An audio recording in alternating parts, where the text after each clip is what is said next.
In the last lesson, you worked hard to create a list of products that could potentially serve your audience. Fantastic. The list may be small or it may be quite big. Either way, well done, because now you have a list of items that you can use to narrow down to what we're going to call your focus product that you're going to use throughout the rest of this course. Don't worry though, because the rest of the products on this list are still fair game for you, and you can use the filtering process that we're going to use in this lesson to filter out even more as you begin to start adding to your affiliate libraries and recommendations. By focusing on selecting one focus product for right now and taking it through the rest of the lessons here, you'll be able to understand the true power about affiliate marketing and a lot of these campaigns that we're going to promote and the passive and active promotional strategies. So it's going to work in our favor to pick one, so let's get started. Now, for some of you, through the list that you've created, and likely based on one that came from your memory or something you already have experience with, you may already have one in mind that you're going to work with first and have be your first focus product to promote. And if that's the case, well then wonderful, you are almost there. But I would still highly recommend you watch the rest of this video so you can understand the filtering process for future products and selections you'll make and recommend to your audience. And who knows, maybe what you end up promoting after this video will not end up being the same as what you initially think that you might want to promote. Now, remember that spreadsheet we created with all those list of items? Well, maybe it's open right now. If not, go ahead and reopen that through your Google Drive, because we're going to use that right now. Now, when you open it, you might notice that there's actually a column to the left side of products that's very thin, but that's not there by accident. That's there to help us sort through all these things, and here's how we're going to do it. In that column to the left of products that is there and is blank right now, here's what I want you to do.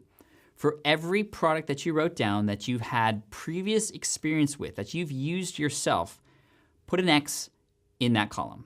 If it's a product that you've heard about before the research that we did today, perhaps you've seen somebody else use it, or it was something that you were thinking about getting involved with, or you just know it's a competing product to another one that you already promote, put a question mark next to it. You don't have experience with it personally, but you knew about it. And if it's a product that you found through this research that you've never heard about before, you're very unfamiliar with it, just leave that space blank. When you're done with that, here's what we're going to do. We're going to sort these products so we can group them together. And then at the top, we want to see the products that we have already had experience with. Now to do that, just hover your mouse over the little A column there. It should be column A. Right click on it and click on Sort Z to A. That's going to make sure that the ones marked with an X are at the top. And again, these are the ones that we already have experience with. Now, looking at your spreadsheet at the ones that you do have experience with, which again, have that X next to it, I want you to see if there are any in there that meet the following criteria. Number one, it helps your audience with their why. Number two, there's a very clear transformation that happens from before people get access to that and then after. And number three, does it actually help them in some of their first steps related to some of the goals that you wrote earlier? If it meets those three criteria, the transformation, it aligns with their why, and it's part of those first steps that people need to take, well then highly consider that as potential for your first focus product. And again, because it comes from your own experience, it's going to be so much easier for you to recommend and promote this based on your own examples and your own stories and experience with it versus one of the other ones below, which might have a question mark or a blank next to it. Now, if you have multiple that meet that criteria, multiple ones that you have had experience with that fit that criteria, well, then you're going to have to make a decision. And again, this doesn't mean that the ones that you don't end up promoting first will never be promoted. It just means that you need to pick one before you move on. And this is a really, really important piece of advice. If you've taken any of my courses before, this is some of the most important advice that you could have. And that is, sometimes you just need to pick something and go.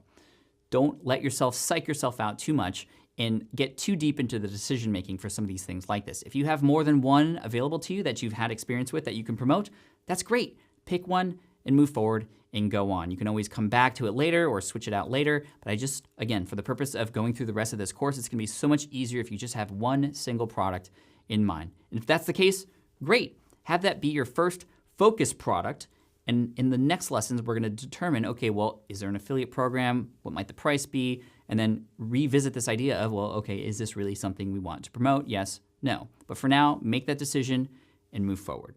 Now, what happens if there are no products that fit that criteria? Well, then you want to move down to find the next ones that make sense. Now you're gonna have to kind of make some decisions here related to, okay, well, what's the most important? And likely what's gonna happen is a lot of times, well, sometimes it's not about the first step. You still wanna have transformation and you wanna have it still aligned with those goals that your audience has. Those are two most important things that always need to happen. But if you had to remove that third one, that being part of that first steps that people need to take, well then, if you have experience with that product, that would be the next one to do. Now, if you happen to come across products, whether you've had experience with them or not, that don't actually have a transformational quality to them, that do not actually align with those goals, well then you can actually do yourself a favor and actually delete those from the list, because those are things that you shouldn't be promoting anyway. Now, what happens if still you do not have a product to promote, one that you can focus on for the rest of this course?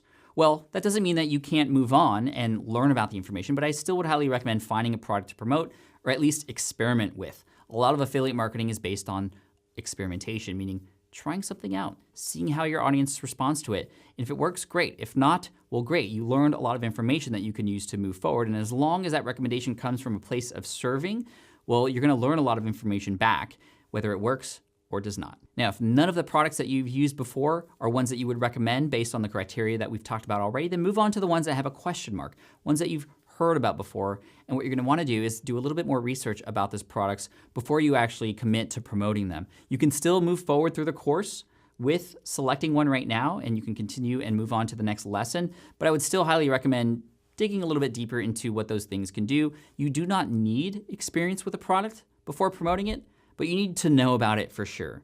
And actually, you could do yourself a favor and find people who have used that product before if you know about any of those people and ask them questions about it.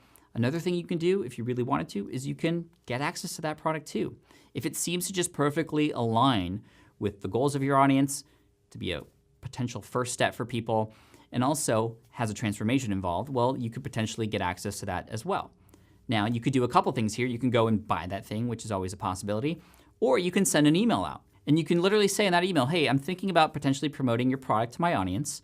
I was wondering if you had the ability to offer me a free trial or a free account to go through. And I promise you this is specifically for the purposes of research so that I can make sure that this product aligns with my audience's goal.